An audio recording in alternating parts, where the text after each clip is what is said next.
Hey everybody! Thank you, Dog. Hello, everyone. It's Happy TDIF, everybody. Yay! So happy to be with you today.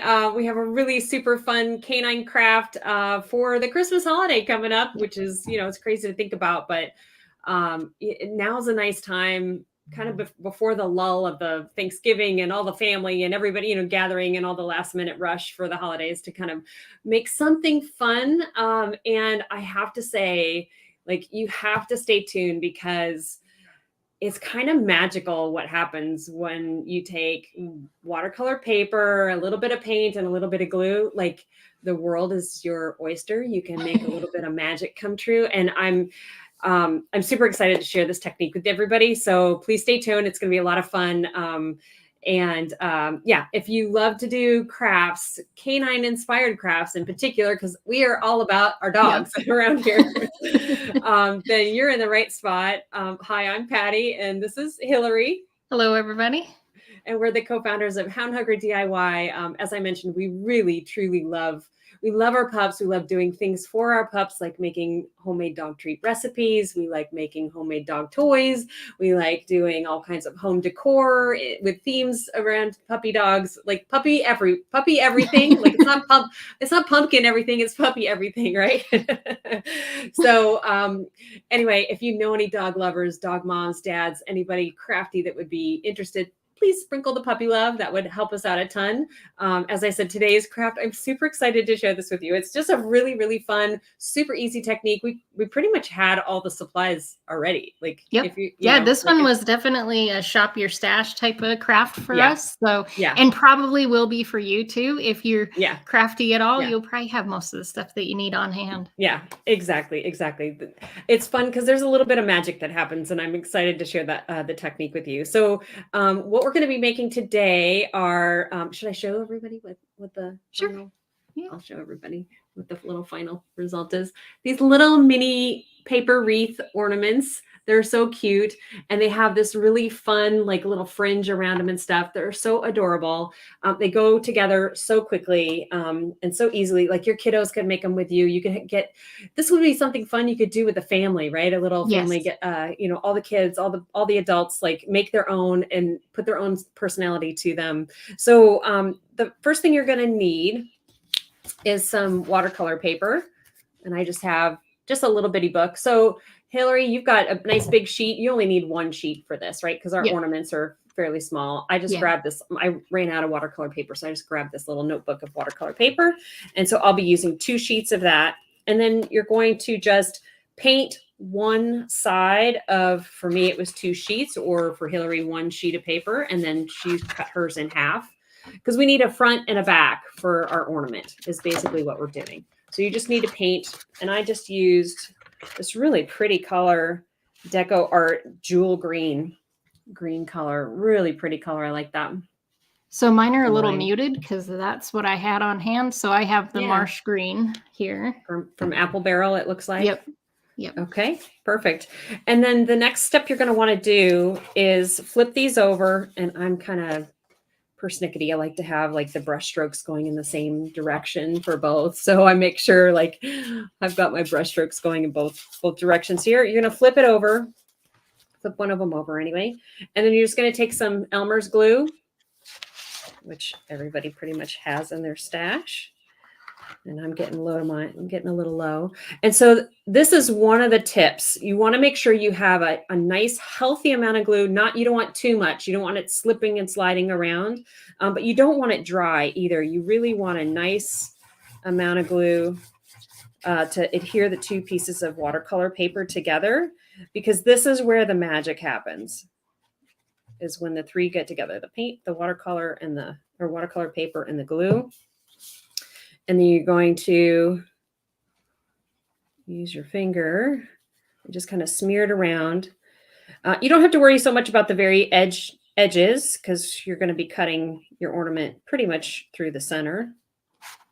But you want to make sure that, I don't know if you can tell, there's some spaces where the glue doesn't touch, right? So we really want to make sure that all of this is covered nice and well with the glue.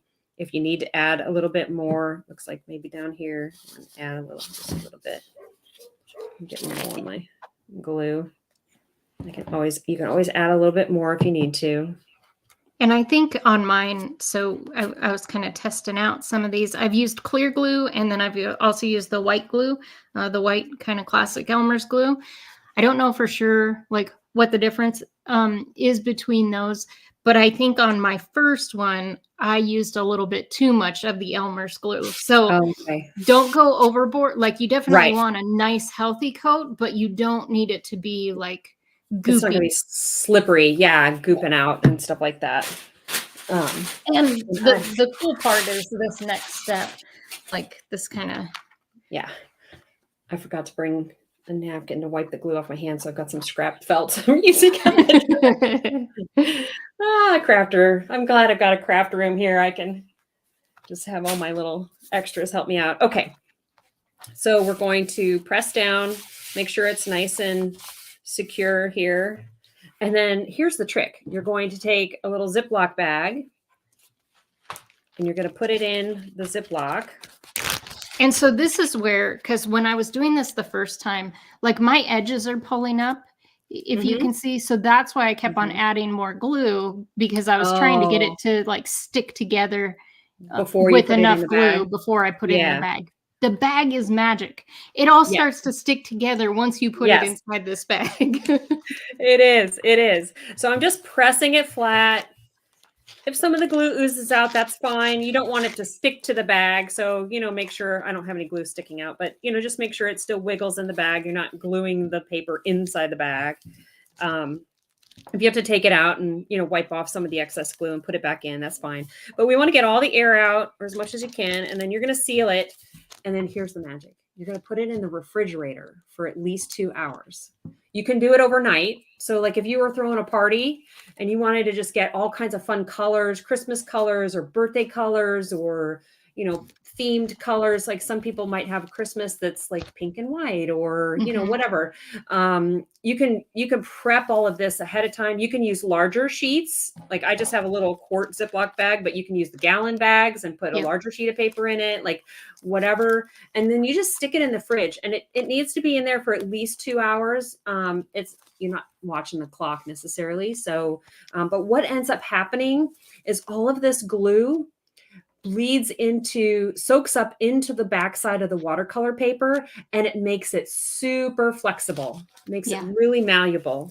And so you can start to feel that even now, like we just put these in, and you can start to feel how it's like so much more pliable even than just 2 seconds ago when it was outside the bag. So it really is. This is the magic part. It's crazy, isn't it? It's so fun. All right. So once I have one that's been glued, it's been refrigerated. I just took it out of the refrigerator. It's still a little chilly. So the next thing you're going to want to do is trace out your shape. So we're doing little wreaths. You could do a Christmas tree, just a triangle. Like you could do whatever shape you want. And I'm just using a pencil holder that I got from Dollar Tree. So I just have a candle here that I'm using for mine. You can coffee mug, whatever. Yep. Whatever you want. And then some of our fun fabric pens that we made. There's another tutorial if you haven't seen that. That was a fun one that we did. And then for the inside of our wreath, I was looking around my craft stash. I'm like, what could I put for a middle circle? Well, this is perfect. The lid for my paint. I just put that in the center, and it doesn't have to be exactly the center. If it's a little cockeyed, it makes it really fun and quirky. So don't think about it too much. Just put it down and trace around it. And then the next step is to cut this out.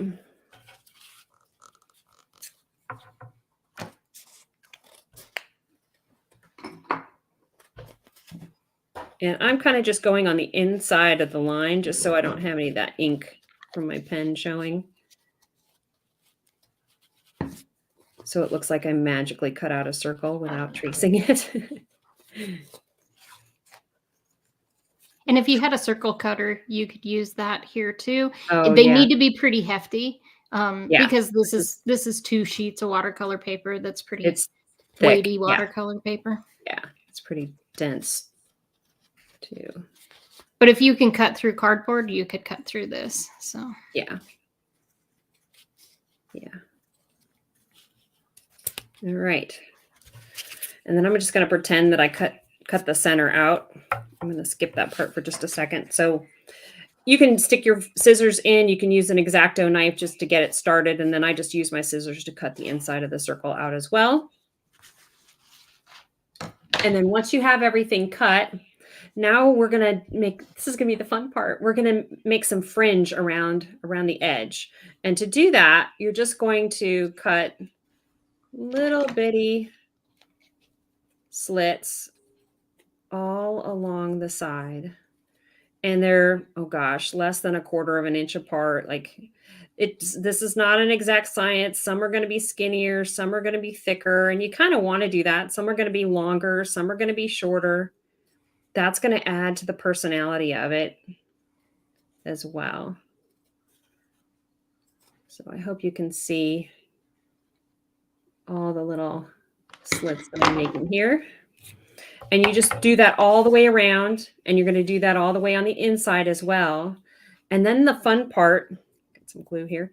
Then the fun part is to actually splay the fringe. So basically you're going to put one forward and one back, one forward and one back.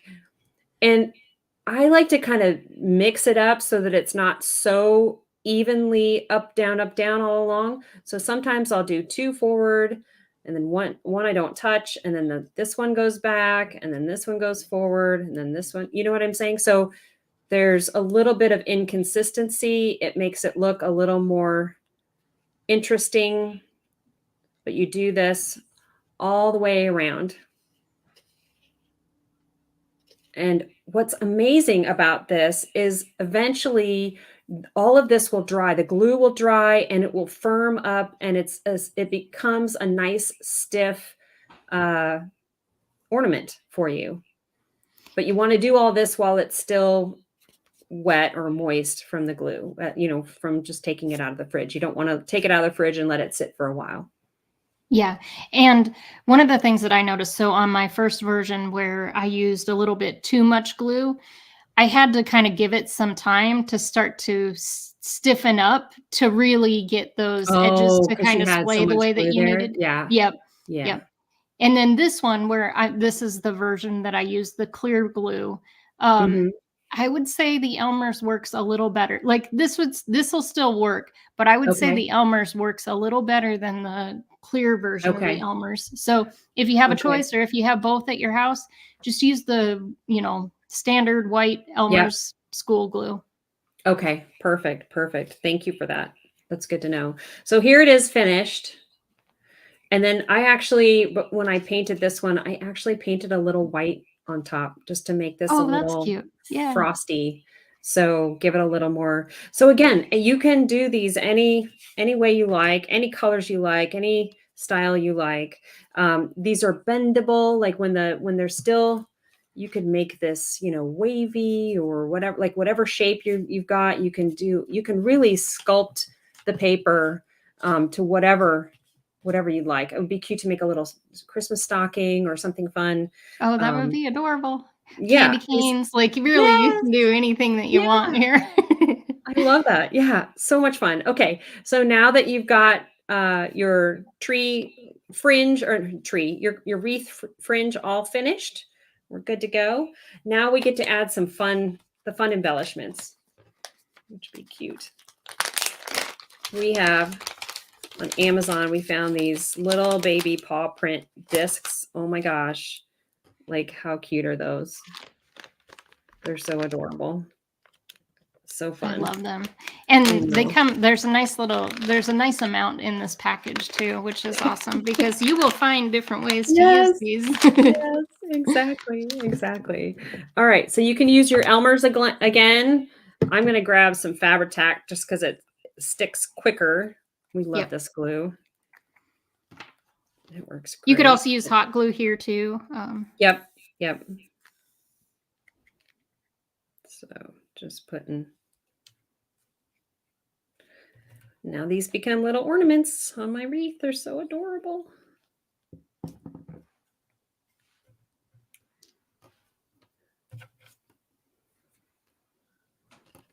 you could, put buttons on here. Yep. You could put any kind of little embellishment would be so cute. Yeah, little buttons would be cute. Little beads, Oh yeah, or bells, little Yep. bells.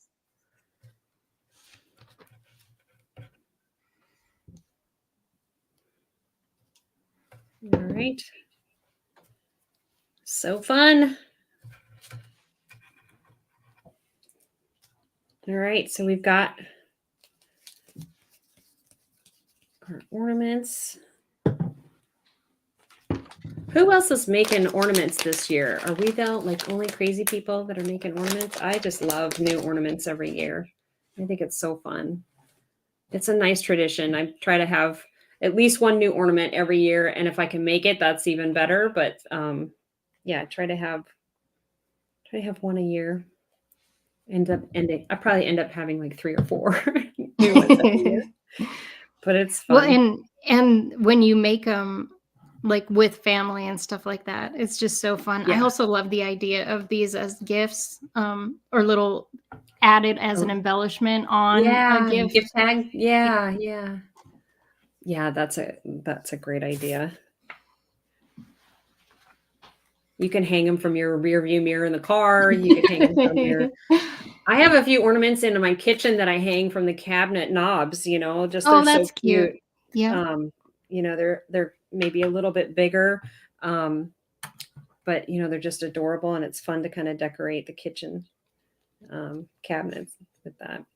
All right, so the next step is to grab some paint, and I I just happen to have this like sample jar of creamy delight, a white color, and I'm just using the bottom of my paintbrush to make. I'm just going to make little dots. We're just going to add some polka dots.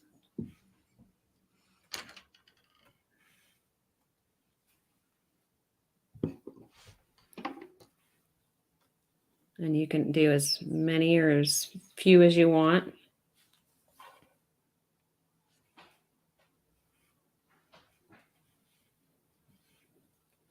All right, looks good. I could get carried away making polka dots. It's like potato chips. Once you have one, you can't stop. All right, I'm going to use my handy dandy felt here to clean off the bottom of my my felt scraps in the trash. Clean off the bottom of my paintbrush. So cute. It's coming along. It's looking so adorable. This is really where, you Yeah, can flex your little customization muscles here because yeah. you can make them whatever colors you want. So I want to add a little red. So I've got my Deco Art Very Red color. It's a really fun, bright red. It's bright, but it's not like too bright, which I like. And I've got a Tuscan red. So again, I'm using these muted colors because this is what I had on hand. So, Yeah. And so what I would suggest for any color other than white, really make sure you're making a nice large dot, because these will dry if the dot isn't too, how do I want to say this, poofy, bubbly, or you have a lot of paint there, it'll really get muted, and it'll blend with that green color in the background once it starts to dry. So in order to kind of keep it nice and bright red, it's fun to kind of have it bubble up a little bit, have a little mound of paint. yeah, All you right. want an actual dollop here. Yeah. All right. And you can also, like, if you notice that, oh, I didn't get quite enough, you can go back over the top of them too. So Yep. this isn't a Yeah. one and done. Yeah. Exactly. So if it looks a little too muted or the color's not quite the way you want it to come out, go over Mm-hmm. the top of that dot again. Exactly. And I just have to learn when to stop because, like I said, it's like, oh, I could fit one there. I could fit one there. I could fit one there. All right. Then the next step is to really just let this dry. So here we have our little wreath. It's so adorable. It's cute as is. You could just leave this as is, but we're going to put a little hanger on it and a little bow. But I would set this off to dry, or you could get a heat gun or a hair dryer. If you're like me and you want to speed things up, you could blow this dry so that it dries a little quicker. I just thought of something. This would be so cute to put a candle, like put over a candle, like put a candle through it, you know? Oh yeah, yeah. Like, Like like a a what do you call those candles? Um I can't think of the name. I can't Who knows either. who knows the name what I'm talking about? Somebody Those let us tall, know. skinny the tall, skinny candles. Somebody tell me what it is. Uh, Like a oh my gosh, like it's on the tip of my tongue. I know. Anyway, this would be cute. You could just push this through the candle and have it just like even if it only goes like midway down or 2/3 down, right? This would be such a yeah. cute little decoration for a candle as is. Anyway, there's so many fun things you can do with this technique. I really love that. All right, so then the next step, once this dries, and I'm going to set this one aside and let it dry. I'm not going to add my last embellishments to it, but we have this really super fun little paw print. Of course, it's got little paw prints on it, but it's perfect for Christmas. And look at it with these little baby paw prints with the little tiny toes. They're so cute. You're They're so adorable. cute. I love this ribbon. I got this on Amazon as well. And there was so much of it that what did I do? I took like half of the Yeah. roll and I sent it to Hillary. It was huge. Like there was this huge roll of ribbon. 50 yards it says. It was a lot. Holy smokes. Yeah. Enough for gifting. So if you have a crafting Yeah. friend, you can share. You can be the beneficiary like I was. Exactly, exactly. So the next thing you're going to do is just take a loop and glue it to the back. And then I made a tiny little bow and glued it to the front, and that's how I finished this off. I'm afraid to touch this one because it's still wet, Mhm. but it's so easy to just be able to just add a little loop and a little bow at the base, and you're all finished. And these are One of the so things that I precious. would mention about that loop, just make sure that your loop is a little bigger than you would like make it a little bigger Yeah, because you're going to use this for that's what you're hanging things on. So it yeah, might seem a little too big in comparison, but it's not once you actually right. start to try to Once you hang hang it, those. So make right. it a little bigger, go a little bigger than you might originally think. Exactly. So fun. I hope we've inspired you guys to get Yeah. out there, guys and gals, to get out there today and do something creative. This technique with the watercolor paper and the glue and paint, and obviously we've added some embellishments as well, but it's such a fun technique. You can really, yeah, So so cool. cute. I love the different colors. Like look at how different they change up the whole personality of the wreath just by using different embellishments, different colors. It's so much fun. Yeah. This really can express your personality. I love that. Absolutely, and for ones like this so this one I feel like is a little bit more muted and things like that. Mhm. So if you had some plaid fabric or some kind of Oh rustic yeah, looking things, you could use that instead of the ribbon. Like, you yeah. can really make these as so that it Jute would goes be with neat, your or yeah, yeah, so or that it burlap goes with your ribbon. decor, That would be and so cool. I yeah. love that. That's so fun. Really sweet. I had so much fun doing these. This was a technique I learned many, many years ago, and I had forgotten about it, and it kind of like popped back in my brain. So I'm so happy to be able to share it with everybody. Again, you can do so many fun things with this, and I would love to like we would just love to see all your pictures and what you Yeah. make, right? Please let us see what you guys create. That is it really does make our day when we get Yeah, to see your guys' creations. It's so much thank you. fun. And if Exactly. you're looking for other fun, whether it's holiday for fall or holiday for Christmas, we have a huge playlist of all kinds of fun ideas. So please go check those out and like, comment, share, subscribe. All of those Right. things help us out a ton, and we really appreciate it and love having you guys here with us to do these Exactly. fun things. So, Exactly. And we have stay tuned, keep your eye like yeah, hit the notification bell, subscribe, like, follow, all that kind of stuff because we have some really super fun things coming ahead for the holidays. Some special things that we've never done before that are going to be exclusive, like one time only kind of things. We're like the Christmas elves are working away at the Yep. workshop, right? Like we've got the Christmas elves are us. But anyway, like we've got some really fun things planned, and we'd love for you to be a part of it. It's just been so much fun. We're getting so excited about the holidays, and we can't wait to share it with you. So thanks, everybody. All right, Take care. everyone. Thank you. Have a great Bye-bye. day. Bye-bye.